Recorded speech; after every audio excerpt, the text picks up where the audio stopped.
Bonjour à tous et bienvenue dans cette nouvelle vidéo de présentation de répliques. Aujourd'hui, j'ai l'honneur de vous présenter le tout nouveau Moser 98K Spring de chez SNT.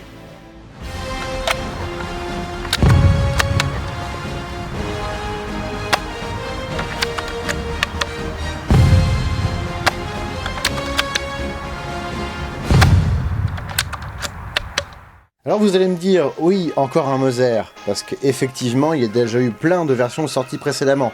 Chacune avec leurs défauts, on allait dans le haut de gamme, comme le Tanaka, tout comme on pouvait descendre dans le très bas de gamme, façon D-Boy, Bell et Marushin. Avec cette nouvelle version, on va voir à quel endroit ça pourra se placer. Ce Moser de chez SNT est sorti début 2019. Vous avez sans doute pu voir l'unboxing, si c'est pas le cas, allez voir dans la description, le lien il y est. Et je tiens du coup à remercier Sweet Airsoft pour son soutien indéfectible, sans qui l'achat de cette réplique n'aurait pas été possible, puisque je suis un des premiers à pouvoir la recevoir, et je crois le premier à sortir une review là-dessus. Après, premier ou dernier, je m'en fous, du moment que c'est bien fait. SNT a déjà pu proposer un Moser précédemment, mais en fait c'était plus une copie du D-Boy qu'autre chose. Ici nous sommes sur un modèle particulièrement nouveau, complètement innovant, qui n'a jamais été...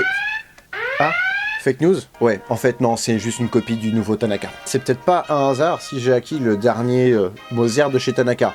Ici c'est la version G3340, donc pour chasseur alpin, mais du coup ça nous permet d'avoir une comparaison au niveau du mécanisme vu que c'est exactement le même. Et c'est tellement pompé qu'ils ont les chargeurs interchangeables entre eux. Mais bon, passons, les marquages sont quand même différents ici, histoire de pouvoir les différencier. Et la qualité aussi, faut pas déconner, le Tanaka est quand même bien mieux fini que le SNT. Et oui, pour une fois je ne présente pas un truc rarissime, je présente quelque chose que tout le monde peut acquérir pour quelques centaines d'euros seulement. On passe d'un extrême à un autre pour pouvoir vous présenter ce qui est accessible à tous. En effet, nous ne sommes pas cette fois sur du 600 à 700 euros, mais bien à 180 $, sans les frais de port. Sur le site de Sweet Airsoft, vous aurez également une option pour pouvoir ajouter une lunette. C'est la lunette ZF41 de chez GEG, qui n'est pas seconde guerre, mais en tout cas l'ensemble lunette fusil pourra vous être proposé à un prix de 267 $. Mais du coup, l'utilisez pas en seconde guerre, elle est trop moderne. Il existe pour le moment deux versions de ce fusil, une avec crosse bois et une avec crosse plastique, que vous découvrez ici. Mon ami Chun m'a conseillé de prendre la version avec crosse plastique, puisque celle-ci semble plus solide que la version bois. En même temps, si vous voulez avoir une preuve de la qualité du bois de chez SNT, allez voir ma vidéo sur le Springfield, on a le même problème. A savoir d'ailleurs que TNT Studio est en train d'étudier la possibilité d'injecter de la résine dans la crosse plastique, histoire de l'alourdir un peu. L'inconvénient du plastique, c'est qu'on voit sans difficulté la ligne de moulage que nous retrouvons sur le dessous, puisque les deux crosses sont deux coques assemblées avec une grosse ligne de démarcation ici. Après, vous pourrez faire comme moi et passer l'intégralité de la crosse au marqueur noir, puis passer un coup de chiffon imbibé d'acétone. Ainsi, vous pourrez avoir une gueule complètement réaliste. Là, vous ne voyez pas que c'est du plastique, ce qui nous permettra de cacher en plus cette vilaine ligne de démarcation. Ah non, je parlais pas de cette ligne de démarcation là, désolé. Ceci dit, j'ai pour projet de prendre une crosse originale et de l'adapter sur cette réplique, mais je ne le fais pas tout de suite parce que ça coûte quand même 200 balles que je n'ai pas pour le moment. Donc ça attendra et peut-être ça pourra faire l'objet d'une vidéo à part entière, une vidéo tutoriel. Cela permettra au passage d'éviter d'avoir une toute petite baguette de nettoyage qui pètera au premier faisceau raté. Faisceau, vous savez pas ce que c'est? C'est quand on met ensemble 3 ou 4 Moser grâce à la tige de nettoyage. Sinon, il y a le faisceau spatial, mais vous allez encore me dire que mon accent allemand est pourri. Pour adapter votre crosse, il va falloir démonter votre fusil. Pour ce faire, il va falloir faire gicler la vis qui est ici, et qui est immonde. Elle est vraiment très moche. Et donc si vous voulez démonter la partie avant, ça va bloquer, parce qu'en plus d'être moche, elle gêne. Comme toi. Ouais. On continue sur le physique. De toute façon, tu t'attaques qu'au physique, c'est dégueulasse de ta part. Ça m'étonne pas de toi, tu fais de la zamacophobie. Donc sur le physique, autre défaut de réalisme, nous n'avons pas d'extracteur. En effet, nous avons un simple tube chromé qui ne tourne pas d'ailleurs quand on bouge le levier d'armement, qui vous sert de culasse, et le levier d'armement, lui, heureusement, est peint en noir. Après, j'avoue qu'un bon petit coup de bronzage sur le tube chromé ici, ça ferait pas de mal. Notez d'ailleurs que le levier d'armement est arrivé déjà abîmé. Merci Chronopest d'avoir mal manipulé les colis. C'est pas forcément la faute du magasin, il était quand même plutôt bien emballé et bien coincé, mais de toute façon la peinture d'origine elle est moisie, donc il y aura forcément des traces. J'ai utilisé ce fusil pour une séance de tir avec quelques photos, et bien j'ai déjà des rayures sur la peinture. Donc je doute pas qu'avec l'utilisation ça va très vite se barrer. Donc attendez-vous à devoir rebronzer votre réplique assez rapidement. Profitez-en au passage pour virer ce vilain marquage que nous avons sous le pontet. Ceci dit, ce marquage c'est encore une habitude de chez SNT. Ils ont fait pareil sur le Springfield. Et là où je dis bravo, c'est que les marquages sont bien gravés. Bon, Ils sont là, ok, mais la police est mal faite. Étrange ce qui est arrivé là. Donc, la police de caractère est mal faite. Ouais, pas réaliste quoi. La pièce servant normalement à démonter la culasse, ici est fonctionnelle, ça bouge avec un ressort, mais il n'y a strictement rien derrière, puisqu'il en faudra bien plus pour démonter votre culasse. Comme sur le Springfield, nous avons un long tube, mais rien ne pourra permettre de démonter rapidement votre culasse. Ceci dit, avec ce système, ça vous évitera d'avoir des saloperies qui viendront pourrir votre mécanisme lorsque vous vous traînerez dans la boue, par exemple. Il y a une hausse graduée située ici, exactement comme sur le vrai, qui est fonctionnelle. Et dessous, nous avons le réglage du hop-up. J'aime ce système, il n'y a pas besoin d'utiliser un tournevis, une clé ou de démonter votre réplique pour pouvoir régler votre hop-up. Ici, il s'agit d'un simple curseur avec des crans sur le côté pour pouvoir vous y retrouver. Ainsi, vous pourrez mettre différentes marques en fonction du grammage de billes que vous utilisez, par exemple. Bon, je crois qu'on a fait le tour du propriétaire en parlant de l'externe, on passe maintenant au fonctionnement. Cette réplique fait appel à des chargeurs de 24 billes, si je me trompe pas. Ils sont en plastique principalement avec une base en métal. Je parlais des chargeurs de chez Tanaka tout à l'heure. Voici ici Tanaka, ici SNT. Donc il n'y a pas de différence notable à part la finition. La plaque en métal en dessous est mieux finie chez Tanaka. Je crois même qu'elle est bronzée alors que nous avons une simple peinture chez SNT. La vis change aussi. Chez Tanaka, on a une vis à laine alors qu'on a une vis cruciforme chez SNT. Ce qui justifie une différence de prix de 2 $ entre les deux. Chez le SNT, nous sommes à 10 $, chez le Tanaka, nous sommes à 12. Putain, l'économie de malade! Sur 1000 chargeurs, ça fait une différence, hein. Bon, vous me direz que j'ai pas forcément besoin de 1000 chargeurs, mais on ne peut pas utiliser 1000 chargeurs on peut utiliser 1000 fois un chargeur. Merde. Là par contre où je dis merci à Tanaka et SNT, c'est que nous sommes sur des chargeurs économiques. Comme je disais, 12, 10, et pas la moitié du prix de la réplique, comme on peut retrouver sur les chargeurs de chez Tanaka PPS qui sont à gaz. Donc du coup nous avons une propulsion spring, c'est-à-dire que vous pourrez utiliser votre réplique, quel que soit le temps, sans consommable supplémentaire, et ça franchement je dis bravo. En plus on aura une constance au niveau des performances, contrairement au gaz. Par contre j'avoue que je n'ai pas du tout confiance dans la solidité des chargeurs, ils sont en plastique, y compris les lèvres ici, monobloc avec le chargeur. Ah, je le sens mal. Et en plus, pour vous les trimballer, ça ne passe pas dans les cartouchières de Moser classiques. Pareil pour les cartouchières en bandoulière que nous pourrons trouver chez les Para. Par contre, sur les porte-chargeurs de Gever 43, là, ça passe. Ça les protège pas forcément, mais au moins, ça passe. Donc, vous pourrez reprendre cette bonne vieille méthode, comme j'avais déjà montré dans la vidéo sur le Tanaka et le PPS. Nous avons un loquet pour pouvoir bloquer votre chargeur en position remplissage, pour vous aider. Mais attention, au moment où vous allez relâcher ce loquet, le retour est violent. Donc accompagnez ce loquet avec le doigt pour éviter de violenter les lèvres du chargeur. Merde, je mets bien ta dernière phrase. Bon ok, je retourne en prison, j'ai compris. Un petit marquage se trouve d'ailleurs sur le sommet du chargeur avec le mot fil. Vous aurez la possibilité de mettre une bille supplémentaire, mais ne remplissez pas au-delà parce que sinon cette bille va bloquer le loquet en position verrouillée. Vous pourrez tirer une bille et après ce sera toujours bloqué.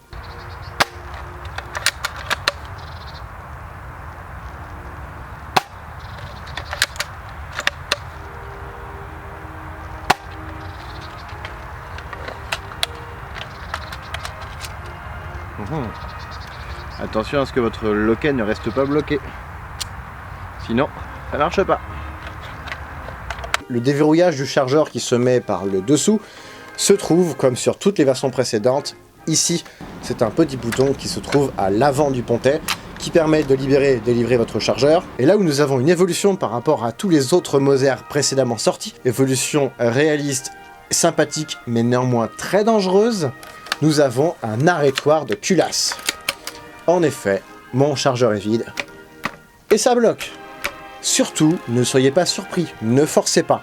Si vous forcez, ça va casser votre chargeur, ou la pièce qui sert pour l'arrêtoir. Donc, pour pouvoir refermer votre culasse, il va falloir enlever le chargeur, pour ensuite soit refermer là comme ça, soit le remplacer par un chargeur plein. Mais dans le feu de l'action, j'avoue que ça peut être très problématique, surtout qu'on aura facilement tendance à manipuler la culasse comme un bourrin, avec l'adrénaline et le stress. Arrêteur de culasse sur un Moser, ça vous dit rien?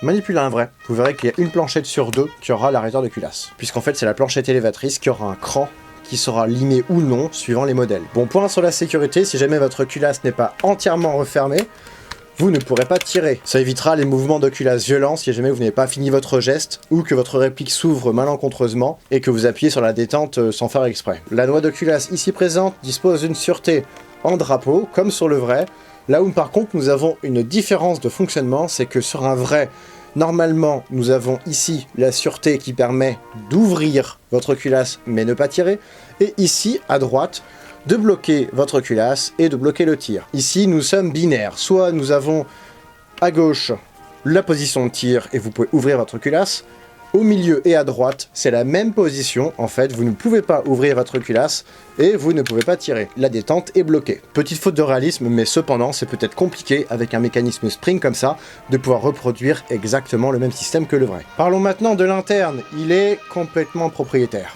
Impossible de pouvoir changer les composants par d'autres. Ceci dit, TNT Studio, au moment où je tourne cette vidéo, est en train de préparer un kit d'upgrade qui vous permettra de changer les pièces, pour pouvoir enfin changer la puissance de la réplique, avoir des pièces de meilleure qualité dedans pour avoir des meilleures performances de tir. Je profiterai sûrement d'une nouvelle vidéo plus tard pour pouvoir vous présenter le kit. Nous allons maintenant passer à un test chronie à la 0,20 g, puis nous allons passer à un test de tir à 15 mètres et un test de portée, donc tout ça à la 0,25 g.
Et bien avec tout ce qui a été dit, on peut voir que le rapport qualité-prix, finalement, il est pas mal. Donc comparé à toutes les gammes précédentes, on est à peu près dans le milieu du tableau. Vous avez pu entendre que la crosse plastique est un petit handicap au niveau de la discrétion.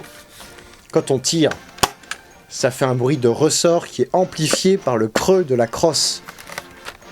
C'est dommage, d'où l'intérêt en fait de mettre de la résine dedans, pour alourdir et enlever cette résonance. Je peux m'en charger moi, j'aime bien remplir les choses avec ma résine. Voici ce qui conclut cette vidéo de présentation de répliques, j'espère qu'elle vous aura plu. Si c'est le cas, comme d'habitude, n'hésitez pas à laisser un pouce bleu, un commentaire, à vous abonner et à partager cette vidéo, c'est très important. Si vous voulez me soutenir, notamment m'aider à acquérir une crosse bois pour pouvoir vous présenter comment on fait et quel sera le résultat en vidéo, à ce moment-là, allez voir ma page Tipeee, le lien est dans la description. Oui, c'est très important pour moi que vous me souteniez, je ne suis pas millionnaire. Même si vous ne voulez pas me donner le moindre centime, allez voir sur la page Tipeee, il y a une nouvelle fonctionnalité développée par Tipeee qui permet de regarder des vidéos en échange de contreparties qui me seraient reversées.